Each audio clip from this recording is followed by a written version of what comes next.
کہ ایک ہی آنسو میں کہہ جاؤں گا میں دل، طوفان بیجا لانے سے بھی چشم فائدہ، دو اشک ہی کافی ہے اگر اثر کریں تو۔ اللہ تعالیٰ نے قرآن مجید کے اندر ایک نہایت انفرادی انداز میں اپنے بندوں کی عظمت کو بیان فرمایا۔ دنیا میں بہت سارے لوگ باصلاحیت ہوتے ہیں، پڑھے لکھے ہوتے ہیں، معاملہ فہم ہوتے ہیں، سمجھدار ہوتے ہیں، پر کوئی کام نہیں کر پاتے۔ اس کی وجہ یہ ہوتی ہے کہ مزاج کے لحاظ سے بزدل ہوتے ہیں، چھوٹے چھوٹے غم پال لیتے ہیں، چھوٹی چھوٹی چیزوں سے پریشان ہو جاتے ہیں، فکری توانائی نہیں رکھتے، سامنے سے آنے والی ذرا بھی تیز ہوا کا مقابلہ نہیں کر پاتے۔ اس کا نتیجہ یہ نکلتا ہے کہ وہ بڑے باصلاحیت ہونے کے باوجود بھی زندگی میں کوئی کارہائے نمایاں سر انجام نہیں دیتے، اور غم ہونا، پریشان رہنا یہ ظاہر ہے بہت بڑی تکلیف ہے۔ تو اللہ تعالیٰ نے قرآن مجید کے اندر ارشاد فرمایا کہ جو لوگ قرآن و سنت پر ڈٹ جاتے ہیں نا، رستہ مشکل ہے۔ جو لوگ اللہ کا نام لے کے ڈٹ جاتے ہیں، جنہیں ڈٹنا آتا ہے، جو کھڑے ہو جاتے ہیں، ان پر پھر کوئی خوف اور کوئی غم نہیں ہوتا۔ ان الذین قالوا ربنا اللہ ثم استقاموا، بے شک وہ لوگ جنہوں نے کہا اللہ ہمارا رب ہے اور پھر وہ ڈٹ گئے، فلا خوف علیہم، اللہ فرماتے ہیں ان پر کوئی خوف نہیں، ولا هم یحزنون، اور نہ وہ غمگین ہوں گے۔ یاد رکھیے سارے رستے وہ نہیں ہوتے جن پر لوگ تعریفیں کریں، کچھ راہیں وہ بھی ہوتی ہیں جو لوگوں کی وقتی طور پر سمجھ میں نہیں آتی، لوگ اس پر تنقید بھی کرتے ہیں، لوگ اپنی رائے کا اظہار بھی کرتے ہیں، بعض احباب ایسے لوگوں کو دیوانہ بھی کہتے ہیں۔ لیکن اگر آپ شریعت اسلامیہ پر ڈٹیں، اگر آپ وہ رستہ اختیار کریں جس رستے میں اللہ اور اس کے رسول صلی اللہ تعالی علیہ وسلم کے نام پر استقامت اختیار کرنی پڑے، تو یہ رستہ اگرچہ مشکل تو ہے، کیونکہ ہمارا مزاج ہوتا ہے گڈ بک میں رہنے کا، ہمارا دل کرتا ہے سارے ہمیں اچھا کہیں، یہ طبیعت ہوتی ہے۔ تو اس کا نتیجہ یہ نکلتا ہے کہ ہم اپنے گھر میں بھی حق بات نہیں کہتے، ہم اپنے بچوں کے بیچ بھی سیاست کر رہے ہوتے ہیں کہ میں کسی کے سامنے برا نہ بن جاؤں۔ جہاں ہماری بات بڑی آسانی سے مانی جا سکتی ہے وہاں بھی ہم اپنی رائے حق پر مبنی نہیں کہتے۔ اعلیٰ حضرت امام احمد رضا رحمت اللہ تعالی علیہ کی فکر یہ ہے کہ ساری دنیا خفا ہوتی ہے تو ہو جائے، رب راضی رہے، رب کا رسول راضی رہے۔ اور یہ فکر بڑی تازہ دم رکھتی ہے بندے کو کہ آپ بعض اوقات آپ کو ایسا رستہ اختیار کرنا پڑتا ہے جس رستے میں تعریفیں زیادہ نہیں ہوتی۔ جس امام کا آپ عرس منا رہے ہیں اور جن امام کے کروڑوں چاہنے والے ہیں، اور جس امام پر دنیا کی بہت ساری یونیورسٹیز میں پی ایچ ڈی کے مقالہ جات لکھے جاتے ہیں، جن پر ریسرچ ہوتی ہے، جن پر تحقیق ہوتی ہے، جن کی ایک ایک کتاب کو کھولا جائے تو ایم فل اور پی ایچ ڈی کا مقالہ بن جاتا ہے، آپ حیران ہوں گے کہ ان امام کے خلاف بھی بڑی کتابیں لکھی گئی۔ انہوں نے اگر تیز چلنا تھا تو انہوں نے مخالفت کے تھپیڑے بھی برداشت کیے، لیکن ایک ذہن بنتا ہے نا انسان کا، جب وہ کسی چیز کو حق سمجھتا ہے نا تو بچہ سا ہو جاتا ہے، بچہ سا۔ جب وہ کسی سے پیار کرتا ہے تو بچہ سا ہو جاتا ہے، بچپنا سا آ جاتا ہے۔ کوئی تعریف کرے تب بھی پرواہ نہیں، کوئی تنقید کرے تب بھی پرواہ نہیں، اسی کسی دے کچھ بھی نہیں لگ دے، نہ کوئی ساڈا دردی۔ پھر مزاج اور ہو جاتا ہے، جین جان دا کچھ وسا نہیں ہو، جان یار نو دے تے شاد ہو جا، ایسے دل دے ہیں فساد سارے، دل دلبر نو دے تے آزاد ہو جا، جے او رکھے آباد تے رو وسدا، تو جدو کرے برباد برباد ہو جا۔ ختم ہو گئی بات۔ اعلیٰ حضرت رحمت اللہ دیکھیں نا، خطوط آ رہے ہیں، عصر کے بعد وقت ہوتا تھا خطوط کھولنے کا، خطوط پڑھنے کا، جواب لکھنے کا۔ وہ جس طرح ہم شکوہ نہیں کرتے کہ آپ نے میرا میسج نہیں سنا، آپ نے رپلائی نہیں کیا، سن لیا اور بتایا ہی کچھ نہیں۔ تو زمانہ تھا خطوط آتے تھے ڈھیروں کی تعداد، بعد نماز عصر شارح بخاری حضرت مولانا ظفر الدین بہاری رحمت اللہ علیہ ان خطوط کو کھولا کرتے، پڑھا کرتے، ان کے جواب لکھا کرتے۔ تو خط پڑھتے پڑھتے مجھے لگتا ہے موبائلوں کی زیادہ ضرورت ہے آپ، بھائی جان چھوڑ دیں، آپ ساری محفل کو خراب کر رہے ہیں، یہ موبائل والے بھائی کیا کرتے ہیں؟ آپ اتنے معزز لوگ ہیں، مجھے تو حضرت نے کہا تھا آپ سے تقریر کرنی ہے، میری ویڈیو چاہیے تھی تو بتا دیتے، کافی تھی بھیج دیتے آپ کو۔ میں نے تو سوچا تھا چلو مچ بال عشق دا سیکاں گے تو ایک دوجے نو ویکھاں گے، تو آپ بالکل بیچ میں موبائل کا شریکہ لے کے بیٹھ گئے۔ تو آپ تھوڑی توجہ کریں، وقت اتنا نہیں ہے کوئی آپ سے خاص مضمون بیان کیا جا سکے۔ ایک بات چھیڑی ہے، چلو وہ تو کر لینے دے۔ کیسا دستور زباں بندی ہے تیری محفل میں، بات کرنے کو ترستی ہے زباں میری۔ اور بھائی سنو اور یاد رکھو، حضرت مولانا ظفر الدین صاحب بہاری رحمت اللہ علیہ نے خطوط کھولے، یہ ذرا رنگ دیکھنا، یہ کیا بات ہوئی کہ ساری زندگی میٹھی میٹھی تو کھا گئے اور دو چار کڑوی آئی تو بالکل تیرا رنگ ہی بدل گیا۔ اگر تو راہ عشق کا مسافر ہے، تجھے پھول کھانے آتے ہیں، اگر تجھے نعرے لگوانے آتے ہیں تو کبھی کبھی اس راہ میں روڑے بھی کھا، کبھی کبھی اس رستے میں ستایا بھی جا، کبھی کبھی تنقید کی راہ سے بھی گزر، یہ بھی اس رستے کی ضرورت ہے۔ اعلیٰ حضرت رحمت اللہ علیہ کے شاگرد اور خلیفہ خطوط پڑھ رہے ہیں، تو خط کھولا تو خط میں گالیاں لکھی تھی، میرے امام کو برا بھلا کہا تھا، طنز کیا تھا، تنقید کی تھی۔ کسی نے اپنے دل کی بھڑاس کھول کے نکالی، عقیدت مند تھے نا حضرت تڑپ اٹھے اور کہا آج ہی مقدمہ کروں گا اس کے خلاف۔ لیکن اللہ کے بندوں کی ایک شان ہوتی ہے، وَلَا يَخَافُونَ لَوْمَةَ لَائِمٍ، وہ کسی ملامت کرنے والے کی ملامت کی پرواہ راہ خدا میں نہیں کرتے۔ اعلیٰ حضرت رحمت اللہ علیہ نے فرمایا یہ مجھے گالیاں دی ہیں تو ان پر مقدمہ کرو گے؟ اور اس کی حضور ہاں۔ فرمایا الماری سے کچھ اور خطوط اٹھا کے لاؤ نا، باقی بھی لائے تو فرمایا یہ بھی پڑھو۔ تو کسی نے لکھا تھا امام اہل سنت، کسی نے لکھا تھا مجدد نیت حاضرہ، مؤید ملت طاہرہ، صاحب حجت القاہرہ، کسی نے کچھ تو کسی نے کچھ۔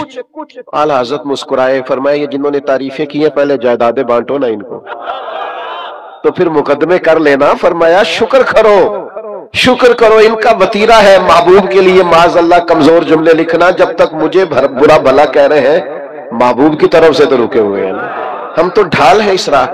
بھائی آپ ڈٹیں، حق بات کہیں، اپنی زندگی میں وطیرہ بن۔ یہ کیا بات ہوئی کہ دوستوں کی محفل میں بھی تو حق نہیں کہتا؟ تجھے کہیں سچ بولنا ہی نہیں آتا، تو ڈرتا ہے کہ میں سچ بولوں گا تو لوگ مخالف ہو جائیں گے۔ لوگوں کے مخالف ہونے سے کبھی بھی کوئی نقصان نہیں ہوتا۔ انداز یہ اختیار کرو کہ رب رسول کی رضا ملے۔ سمجھو اس پیارے بھائی، اللہ آپ کو سلامت۔ اب تو ہم آپ کو ٹھیک ہونے کا بھی نہیں کہہ سکتے، بڑی مہربانی۔ اب نہیں جی ایسی غصہ کر نہیں نہ سکتے، میرے تو گھٹنے پہ چوٹ بھی آگی، پر کہنا اس لیے کچھ نہیں کہ اس میرے امام کا ہے نا، کوئی مسئلہ نہیں۔ اب یہ چلتی ہیں چیزیں۔ مجھے میرے دوست کہتے رہتے ہیں کہ آپ نا پہلے وعدہ کر لیتے ہیں پھر وہاں جا کے دقت ہوتی ہے، تو میں یار سانو کس پوچھنا سی، چلو اگر کوئی دعوت دیتا ہے اور پھر علماء دعوت دیتے ہیں، ہمیں اپنی چونکہ اوقات کا پتہ ہے لہذا چپ کر کے ہاں کرتے کہ یار جانا چاہیے۔ آپ تھوڑی سی مہربانی کریں، دو ایک باتیں، وقت کے دامن میں گنجائش نہیں، بولیں بھی نہیں اور مجھے بات کرنے دیں۔ ایک تو ڈٹیں، اعلیٰ حضرت کی زندگی کا سبق۔ اب دوسری بات یہ ہے کہ روز روز رائے نہ بدلیں، روز روز قبلہ نہ تبدیل کریں، یعنی ذرا ہوا پوری چلتی نہیں اور لوگ ڈائریکشن بدلتے نہیں، تھوڑا سا نہ کہیں کھڑے ہونا بھی سیکھیں۔ استقامت بہت بڑا حسن ہے۔ مخالفت ہوتی رہتی ہے، لوگ باتیں کرتے رہتے ہیں، ہوا کبھی ادھر کی چلتی ہے اور کبھی ادھر کی چلتی ہے، یہ رنگ بدلتے رہتے ہیں۔ میں آپ کو یقین کے ساتھ کہتا ہوں کہ جتنی کڑی ہوا چلتی ہے میرا اہل سنت پر عقیدہ مضبوط ہوتا جاتا ہے۔ ہار آنے والا وقت نظریے کو مضبوط کرتا ہے۔ رات کو شکر ادا کر کے سوتے ہیں کہ یا اللہ تیرا شکر ہے تم نے اس عقیدے میں رکھا ہے جو عقیدہ حق بھی ہے اور سچ بھی ہے، اور آنے والی نسل کو دے کر بھی جائیں گے۔ تھوڑی مضبوطی اپنے فکر میں پیدا کریں۔ یقین بڑی نعمت ہے، یقین بڑی دولت ہے۔ سنو نا، مسند امام احمد بن حنبل میں حدیث ہے، حضرت مولا علی شیر خدا رضی اللہ تعالیٰ عنہ علیل ہو گئے، اور بظاہر نکاحت اتنی تھی کہ آپ اٹھتے تھے تو جسم مبارک پہ راشا طاری ہوتا تھا۔ ایک صحابی نے دیکھا تو رو پڑے، کہا اے علی بہت کمزوری بظاہر ہو گئی، اب تو مشکل ہے، میں تو ڈرنے لگا ہوں کہ کہیں اس بیماری میں اللہ کا حکم نہ آ جائے۔ تو حضرت علی مسکرائے، فرمانے لگے تو فکر نہ کر، مجھے کچھ بھی نہیں ہوگا۔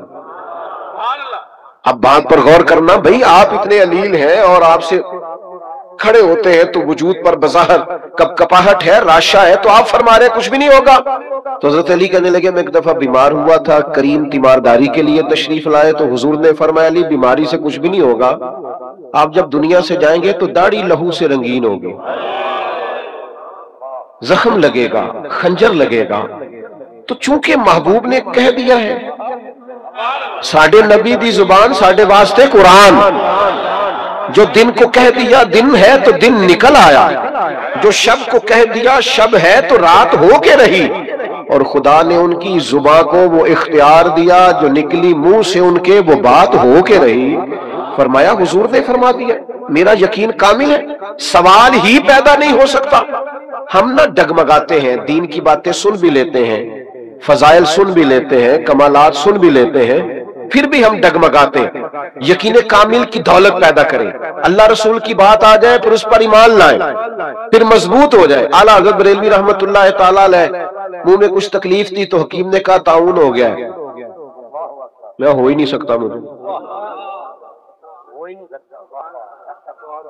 انہوں نے کہا جناب میں طبیب ہوں تو میں آپ کو صحیح بتاتا ہوں کہ یہ وہ مسئلہ بن گیا ہے۔ فرمایا وہ نہیں ہے، تمہیں غلطی لگتی ہے۔ اس نے کہا میں نے ڈھیر ساری کتابیں دیکھی ہیں۔ فرمایا دیکھی ہوگی پر تعاون مجھے نہیں ہوگا۔ وہ چلا گیا، تھوڑی دیر کے بعد مسواک منگوائی، وہ مسواک کی، تھوڑا سا پانی منہ سے نکلا، طبیعت ٹھیک ہو گئی۔ تو خدام نے کہا حضور واقعی تعاون نہیں تھا، وہ تو اتنی جلدی جاتا نہیں، آپ کو کیسے یقین تھا تعاون نہیں؟ اللہ کرے ہمیں وہ یقین نصیب ہو، وہ استقامت نصیب ہو۔ ڈگمگاتے لوگ، بے یقین باتیں، ٹوٹتی بکھرتی سوچیں، وسوسوں کے غلبے، ادھر ادھر کی باتیں، کچے پکے سوالات۔ اعلیٰ حضرت فرمانے لگے نبی پاک علیہ السلام نے ایک دعا ارشاد فرمائی ہے، جو کسی مصیبت زدہ کو دیکھ کے پڑھو تو تم کبھی اس مصیبت کا شکار نہیں ہوگے۔ میں نے ایک تعاون والے کو دیکھ کے پڑھ لی تھی، وہ زبان جس کو سب کن کی کنجی کہیں، اس کی نافذ حکومت پہ لاکھوں سلام۔ آپ شریعت اسلامیہ کے بارے میں ایک مزاج بنائے اپنا کہ میرا چونکہ اس پر ایمان ہے، میرا چونکہ یقین کامل ہے، مجھے اس پر ڈٹنا ہے، کمزوری نہ دکھائے۔ اعلیٰ حضرت رحمت اللہ تعالی علیہ اس ماحول میں تقریریں نہیں کرتے تھے، کتابیں نہیں لکھتے تھے جس ماحول میں میں اور آپ ہیں۔ یہ والا ماحول اور یہ والا مزاج، چاروں جانب نعرے لگتے ہیں، چاروں جانب لوگ تعریفیں کرتے ہیں، چاروں جانب سے لوگ پذیرائی کرتے ہیں، پھول پھینکتے ہیں، یہ والا مزاج نہیں تھا۔ انگریز کی حکومت تھی، ہندوؤں کی کثرت تھی، اس ماحول کے اندر حق بات کہنا، آپ بات کو سمجھیں، آج اتنا مشکل نہیں ہوتا، لیکن بڑے لوگ ایسے ہوتے ہیں جن کی باتیں حق بات کہتے وقت لڑکھڑاتی ہیں، وہ جملہ تک نہیں کہہ سکتے، اتنی طاقت نہیں رکھتے۔ حکومت ہندو کی، حکومت انگریز کی، کثرت ہندو کی۔ فاضل بریلوی سے سوال ہوتا ہے ہندوؤں کے میلے میں جا سکتے ہیں؟ بڑا بچ بچ کے لوگ آج بات کرتے ہیں۔ شریعت کا دفاع کرنا ہوتا ہے تو لوگ سہمے سہمے سے، ڈرے ڈرے سے، ان کا مزاج نہیں ہوتا۔ وہ کہتے ہیں جناب وہ لبرل کیا کہیں گے، وہ فلانا کیا کہے گا، وہ فلاں آدمی کیا بولے گا۔ اعلیٰ حضرت سے کہا ہندوؤں کے میلے میں جا سکتے ہیں؟ تو فرمایا وہاں تو وہ معاذ اللہ اپنی کفریہ رسومات بھی کرتے ہیں۔ حضور جا سکتے ہیں؟ فرمایا حرام نہیں، حرام ہے، حرام ہے، اشد حرام ہے۔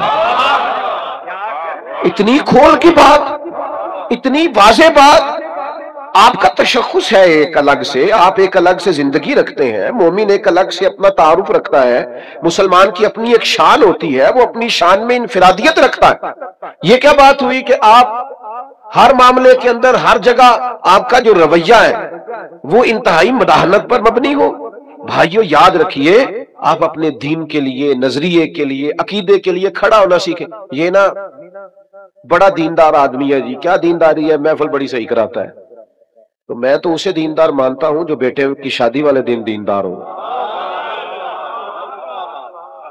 ناراض ہو گئے ہو؟ جو بچے کی مہندی والے دن مسلمان ہو وہ دیندار ہے۔ ہاں، محفل والے دن تو دھاری ٹوپی لے کے بھی لوگ آ جاتے ہیں، کسی سے کہتے ذرا ادھار دینا، میں نے محفل پہ جانا ہے۔ یہاں تو لوگ سارے ٹھیک ہو جاتے ہیں۔ رمضان شریف میں تو بہت سارے لوگ ہیں جو مسجد آ جاتے ہیں، پتہ تو تب ہے جب وہ کیفیت بنی ہوئی ہے، چاروں جانب سے گھیرا جا رہا، اور پھر آپ کا رویہ دین کا ہو، آپ ڈٹے کہیں میں نہیں کرنے دوں گا۔ میں نے ایک صاحب سے کہا یار آپ بڑے اچھا تعارف رکھتے ہیں، لیکن آپ کے گھر کے اندر جو شادی کے موقع پہ ہونے جا رہا ہے اور پچھلی شادی پہ بھی ہوا ہے وہ تکلیف دہ ہے. آپ نے کوئی ایسا کام نہیں چھوڑا جو شریعت اسلامیہ کے مخالف نہ ہو اور آپ نے کیا نہ ہو معاذ اللہ. تو مجھے کہنے لگے میں تے تول پتہ ہے میں تے بڑا زور لانا، بچے نہیں مان دے. میں نے ان سے کہا یہ جملہ مزید تکلیف دینے والا ہے. بچوں کو تو کوئی مرضی کرنے ہی نہیں دیتا، کون مرضی کرنے دے گا؟ تو لوگ کہتے ہیں میری نہیں مانی تو نکل جائے گھر سے. کہ مسئلہ یہ ہے تب جب میری نہ مانے، لیکن اگر شریعت کی نہ مانے، سنت کی نہ مانے، اگر اس طرح وہ توجہ نہ کرے تو ہمارا ذوق ہی نہیں بنتا کہ ہم تھوڑا کھڑے ہوں، تھوڑا سٹینڈ لیں، تھوڑا واک آؤٹ کریں، تھوڑا ہم اپنی انرجی اس پر بھی لگائیں کہ نہیں بھئی شریعت اسلامیہ کا مسئلہ ہے، میں ادھر ادھر نہیں ہونے دوں گا. تو یاد رکھنے کی بات یہ ہے کہ اعلیٰ حضرت نے اس دور میں ڈٹ کے دین کی بات کی، ڈٹ کے. تو آج تو بڑی آسانی ہے، آپ ایک اسلامی ملک کے اندر رہتے ہیں. آپ اور میرا خیال یہ ہے کہ آج آپ شریعت کی بات کریں گے تو آپ کے ارد گرد کے لوگ قبول کریں گے، لیکن ہم کہنے کو بھی تیار نہیں، ہم یہ جرت ہی نہیں کرتے. ہمارا خیال ہے کہ مطلب کوئی بندہ مجھ سے ناراض. اور ایک تیسرا پہلو اعلیٰ حضرت کی زندگی کا جو آپ کو بڑا انفرادی ملے گا. اعلیٰ حضرت فرماتے ہیں کہ ایسا کوئی کام نہ کرو جس سے شک بھی پڑے کہ تم کہیں شریعت کی مخالفت کر رہے ہو. تہمت والی جگہ سے بھی بچیں. میری طرح کے بعد لوگ شکوہ کر رہے ہوتے ہیں نا جی، لوگ مولویوں پہ تنقید بڑی کرتے ہیں، تو میں کہتا ہوں ٹھیک کرتے ہیں. آپ کیوں سب سے اونچی کرسی پہ بیٹھتے ہیں جمعے والے دن؟ آپ کیوں سب سے آگے جا کے اگلی صف پہ پہلے مصلی پہ کھڑے ہوتے ہیں؟ جب آپ سب کے پیشوا ہیں تو آپ کو سب سے زیادہ متقی بننے کی کوشش بھی کرنی چاہیے. یہ میں دلیر نہیں کر رہا ان لوگوں کو جو تنقید کرتے ہیں، وہ غلط کرتے ہیں، وہ درست نہیں کرتے، ان کی حمایت نہیں کر رہا. ان کو سمجھنا چاہیے کہ وہ کتنا جرم کرتے ہیں، لیکن میں اپنے جیسے لوگوں کی بات کرتا ہوں. بڑی نشست پر بھی آپ برا جمان ہو تو پھر میرے بھائی آپ کا اٹھنا بیٹھنا دیکھا جائے گا. جب آپ لوگوں سے کہیں گے کہ مجھ سے رہنمائی لو تو وہ صرف آپ کے جملوں اور تقریر سے تھوڑی رہنمائی لیں گے، پھر وہ آپ کے اخلاق کا حسن بھی دیکھیں گے، کردار کی پختگی بھی دیکھیں گے، بات کی سچائی بھی دیکھیں گے، لین دین کرنے کی دیانت بھی دیکھیں گے. یہ کیسے ہو سکتا ہے کہ لوگ آپ کو پرکھے نہ، جو اپنی ساری عقیدتیں آپ پہ نشاور کر رہے ہیں وہ دیکھیں گے ذرا کچھ، اور دیکھنا چاہیے. حرج کیا ہے؟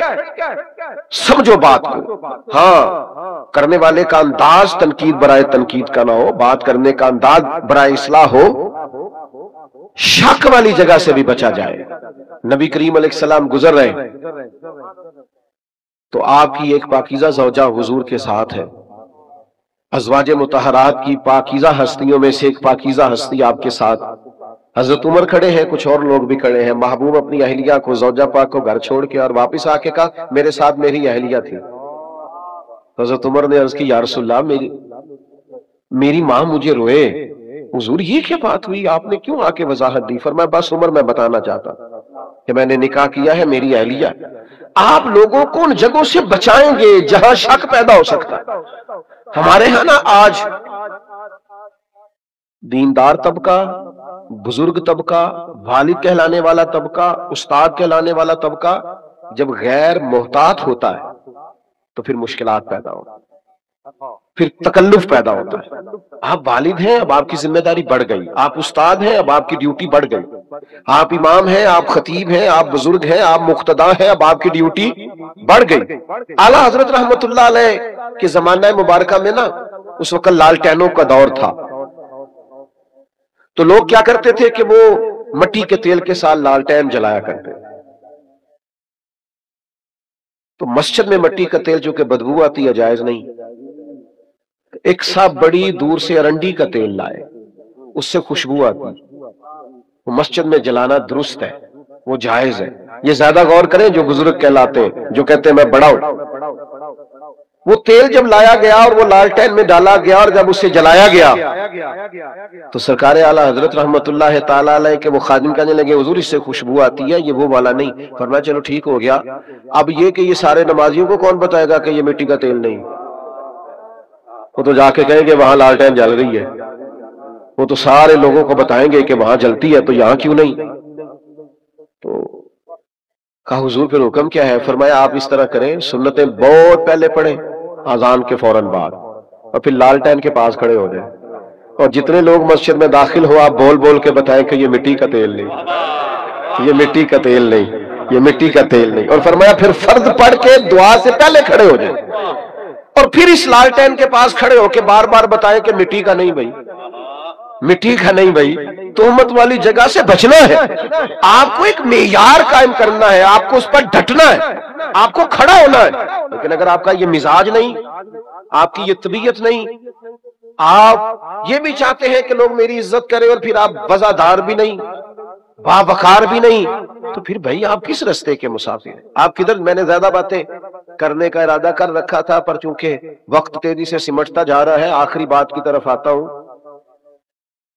بڑی جلدی وہ دوسرا پہلو جو میں نے کہا نا، ہمارے ہاں تنقید بڑی جلدی تنقید بھی نہ کریں. بھائی آپ اٹھنے لگے، مہربانی کریں نظم تو نہ خراب کریں. بھائی ادھر دیکھیں میری طرف سے، بڑی جلدی تنقید بھی نہ کریں، اتنی جلدی نہ ڈالا کریں. وہ کسی نے کہا تھا کچھ تو مجبوریاں رہی ہوں گی، یوں ہی کوئی بے وفا نہیں ہوتا.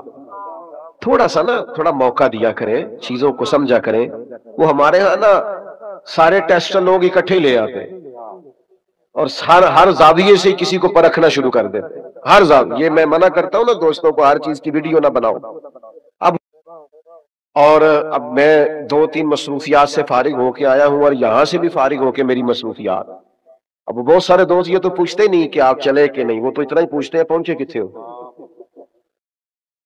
اور پھر وہ کئی دفعہ 15-20 فون کر دیتے ہیں 20-25 منٹ میں. ایک سے تو میں نے کہا تھا جی تیرے فون نہ اسی ٹائم پہ پہنچنا ہے نا، پھر 5-5 منٹ بعد کر، اور اگر ٹائم لگنا ہے کچھ تھوڑا سا تو پھر آپ کو ایک فون کیا، اب تھوڑا فاصلے کو آپ ماپے اور اس کے مطابق دوبارہ رابطہ کر لیں. لیکن وہ چونکہ فون ہاتھ میں ہے اور خیر سے سستا بھی کافی ہے، تو بہت سارے احباب جو ہیں وہ پھر تو اب وہ گزر رہے ہیں، تو کسی سے ہاتھ ملا سکے ہیں، کسی سے نہیں. سب کی ویڈیو بن گئی، پھر وہ پاس بھی کسی نے نہیں رکھنی، وہ ڈالنی بھی لازمی ہے. پھر وہ اوپر گول دائرہ لگا کے کہیں گے مولوی کا تکبر دیکھو، سلام ملی. بھئی اب وہ ماحول ہی نہیں تھا، روک ہی نہیں سکتے تھے. اور کئی جگہ تو ایسا ہوتا ہے کہ لوگ کہتے ہیں جلدی منتشر کریں، پیچھے رش ہے، خالی کریں گیٹ. تو کئی دفعہ ایسے معاملات آتے ہیں کہ ذرا سی بات پر تنقید ہونے لگتی ہے، اس سے تکلیف بھی یقیناً ہوتی ہے. پوری بات ہی نہیں سنی، تھوڑی سی پیچھے سے کاٹ لی، تھوڑی آگے 2 جملے لے لیے، تنقید شروع کر دی. اعلیٰ حضرت نے لکھا ہے قراء سے معذرت کے ساتھ، لکھا ہے کہ 2-4 اچھے قراء نے ایک عالم کے پیچھے نماز پڑھی، تو ان قراء کے نا عالم صاحب کے کچھ مستحب قواعد درست نہیں تھے. تو وہ لوگ دیر نہیں نہ کرتے، فوراً کہنے لگے ایڈے بڑے عالم نے تھے، قرآن بھی نہیں ٹھیک پڑھنا ہوں گا. اسی وقت میں نے پہلے کہا قراء سے معذرت کے ساتھ. اور ویسے چونکہ تھوڑا شاعری سے دلچسپی رکھتا ہوں تو لفظ تاثیر سے بنتے ہیں، تلفظ سے نہیں. اہل دل آج بھی ہے اہل زباں سے آگے. مستحب قواعد ٹھیک نہیں تھے، پر وہ تنقید کر دی، منٹ نہیں لگایا. دیکھو جی یہ تو اتنے بڑے ہیں اور قرآن مجید نہیں پڑھنا آتا. تو نماز مکمل کر کے نہانے چلے گئے، تو کرتے وغیرہ اتار کے انہوں نے رکھا اپنا قمیض، تو وہ شیر اٹھا کے لے گیا. اب وہ بڑی عجیب حالت ہو گئی، کتنی دیر پانی میں بندہ رہ سکتا ہے، ٹھٹھرنے لگے. اعلیٰ حضرت فرماتے ہیں کہ وہ بزرگ جو تھے وہ شیر کا ان سے پیار کا تعلق تھا، محبت کا تعلق تھا. چلیں آپ کرامت نہ بھی کہیں تو کچھ جانوروں سے پیار نہیں ہو جاتا؟ آج بھی لوگوں نے رکھے نہیں ہوئے جانور، وہ پیار کی کہنے نے انونس ہو گیا، گجایا ہے. تو وہ پیار تھا، تو وہ شیر اوپر بیٹھا کپڑے لے کے، تو حضرت نے شیر کو اشارہ کیا ادھر آنا، دونوں ہلاتا آ گیا، قدم چومے. تو فرمانے لگے ہمارے مہمانوں کو تنگ کرتا ہے. اور پھر وہ کپڑے ان کو تھمائے، کرتے ان کو دیے. اور وہ جو حدیث پاک میں فرمایا نا مومن کی فراست قلبی سے ڈرو، فَإِنَّهُ يَنْظُرُ بِنُورٍ، وہ اللہ کے نور سے دیکھتا ہے.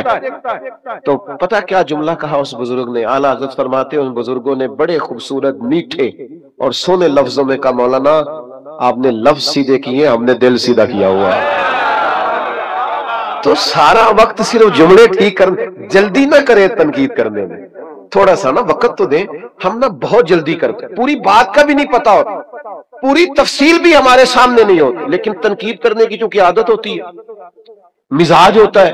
کچھ لوگ ایسے ہوتے ہیں جن کے پاس آپ نے ناراض نہیں ہونا، ان کے پاس اچھی خبر ہوتی کوئی نہیں بیچاروں کو. وہ جب بھی بات کریں گے کوئی مایوسی والی بات کریں گے، کوئی خوفناک. میں ملک سے باہر تھا تو ایک صاحب مجھے کہنے لگے بڑے پاکستان کے حالات خراب ہیں، لوگ لڑتے ہیں، فلاں ہے، سیاستدان بھی برے، فلانا بھی برا، فلانا بھی برا، یہ ہو گیا۔ میں نے ان سے کہا آپ کو کیسے پتا ہے؟ آپ تو باہر رہتے ہیں، کہتے سنا ہے۔ تو میں کہ سانو پوچھنا اسی ہوتے رہنے ہیں، اتنی جلدی آپ کیوں تنقید کرتے ہیں؟ میرا وطن وہ وطن ہے، میرا دیش وہ دیش ہے۔ کچھ عرصہ پہلے سیلاب آیا تھا، ہم نکلے تھے کچھ اپنے حصے کی خدمت کرنے۔ جس بیٹی نے خود محنت کر کے جہیز بنایا تھا اس نے بھی کپڑے نکال کے دے دیے۔ ہم نے جوانوں کو دیکھا ہے، انہوں نے 4 مہینے کی ایڈوانس تنخواہیں نکال کے دے دی۔ آپ کس دیش کی بات کرتے ہیں؟ یا آپ کو سیاستدانوں کا دیش لگتا ہے، یا آپ کو حکمرانوں کا اور تاجروں کا دیش لگتا ہے؟ کل عرس گزرا ہے، یہ دیش داتا علی اجویری کا ہے، یہ بابا فرید الدین مسعود گنج شکر کا ہے، یہ حضرت بہاؤالدین زکریا ملتانی کا ہے، یہ دیش حضرت پیر مہر علی شاہ کا ہے، یہ دیش حضرت پیر جماعت علی شاہ کا ہے۔ میں تمہیں سچ بتاتا ہوں، یہ حضرت محدث اعظم پاکستان کا ہے، یہ حضور غزالی زماں کا ہے، یہ اولیاء کا صوفیاء کا دیش ہے۔ اس دیش کی بنیادوں میں میرے بزرگوں نے اپنی محبتوں کو شامل کیا ہے۔ اس کی مٹی کبھی خشک نہیں ہو سکتی، اس کی بنیادیں کبھی بنجر نہیں ہو سکتی۔ میرے عرب کو آئی ٹھنڈی ہوا جہاں سے، میرا وہی وطن ہے، میرا وہی وطن ہے۔ میرے عزیز، اپنے بزرگوں کے اصول کو سمجھیں، دین پر ڈٹنا سیکھیں، یقین کامل کی دولت حاصل کریں، تہمت والی جگہ سے بچیں، اور آخری گزارش یہ کی ہے، تنقید کرنے میں جلدی نہ کریں۔ یہ سارا میرے اعلیٰ حضرت کا پیغام ہے۔ آخر میں یہ پھر اپیل کروں گا، ایک دوست بھی رستے میں کھڑا نہ ہو جب آپ نے جانا ہے۔ اپیل کیا میں نے، تو مجھے امید ہے کہ آپ ضرور بات کو مانیں گے۔